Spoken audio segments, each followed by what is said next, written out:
Thomas and the new engine. The engines on the island of Sodor keep very busy. There are always lots of jobs to do. One morning, the Fat Controller came to Tidmouth's sheds. "A new engine has arrived on the island," he announced. "His name is Neville. You must all make him feel welcome. A happy engine is a useful engine." Later, Thomas was stopped at a signal. The signalman called down to Thomas. "The bridge ahead is unsafe. Thomas, you are to collect a piece of ironwork so the bridge can be repaired." "Yes, sir," huffed Thomas. At the yards, Harry and Bert were with Neville, the new engine. Neville was a steamy, but he had a square body like a diesel. Neville was backing up towards some trucks.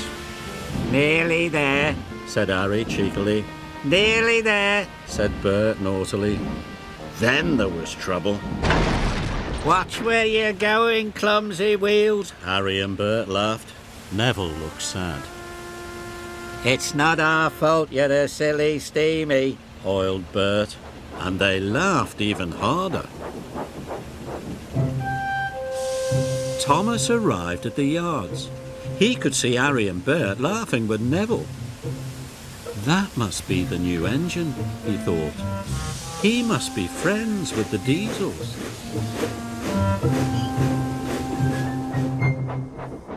Thomas arrived at Knapford Station. "Have you seen the new engine yet?" asked James. "Yes," said Thomas, "but we'd better be careful. I saw him at the yards with Harry and Bert. They were laughing together." James was shocked. A steamy friendly with diesels. As Thomas left, Edward pulled in. "Have you heard about the new engine?" snorted James, and he started to tell Edward all about Neville. Later, Edward was taking on water. He was talking to Percy. "That new steamy Neville is best friends with the diesels," Edward puffed. "He doesn't want to be with steamies at all." "How do you know?" peeped Percy. "James told me and Thomas told him," whistled Edward. Then later, Percy met Emily at a red signal. "Don't go near Neville, the new engine," he told her.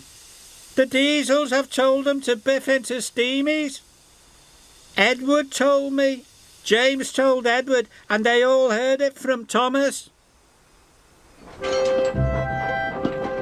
When Thomas arrived at Abbey Station, the Fat Controller was there. "Thomas, you must warn all engines not to cross the bridge until it is repaired," he boomed. Thomas felt proud. It was a very useful job. Just then, he heard a whistle. Someone was coming. Thomas had to warn them. It was Neville, pulling Annie and Clarabelle. Thomas was shocked. Annie and Clarabelle were his carriages. "Hello," puffed Neville cheerfully. "I'm not talking to you," Thomas huffed crossly. Neville didn't know what he had done. Then Emily pulled in next to Neville. "Hello," said Neville happily. Emily let out a wheesh of steam. "It's no use trying to make friends with me. I know you're going to biff into all the steamies, just like Harry and Bert told you to." Thomas was surprised, but the station master blew his whistle, and Neville puffed sadly away. "Where did you hear that Neville is going to biff into all the steamies?" Thomas asked Emily. "Don't you know?" Emily whistled. "Percy told me, Edward told Percy, James told Edward, and you told James," huffed Emily. "But I only said to James that I'd seen Neville with Harry and Bert." Then Toby arrived. "Have you heard about Neville, the new engine?" he puffed. "Henry saw Harry and Bert be horrible to him at the yards." Emily was shocked. Thomas couldn't believe it. Neville wasn't friends with the Diesels after all. Where was Neville going? Emily tooted. Cinders and ashes, cried Thomas. Neville's heading for the broken bridge. I must stop him. Neville was speeding through the countryside as fast as he could. Suddenly, Neville saw a barrier on the track. He slammed on his brakes. But it was too late. Neville was in terrible trouble. He was on the broken end of the bridge. Thomas knew it was all his fault. Suddenly he had an idea. Thomas steamed slowly and carefully onto the bridge. He gently bumped Clarabelle and was coupled up. Thomas was very scared. Slowly and steadily he began to pull Neville back from the edge. The bridge made a creaking noise. Thomas knew he must hurry.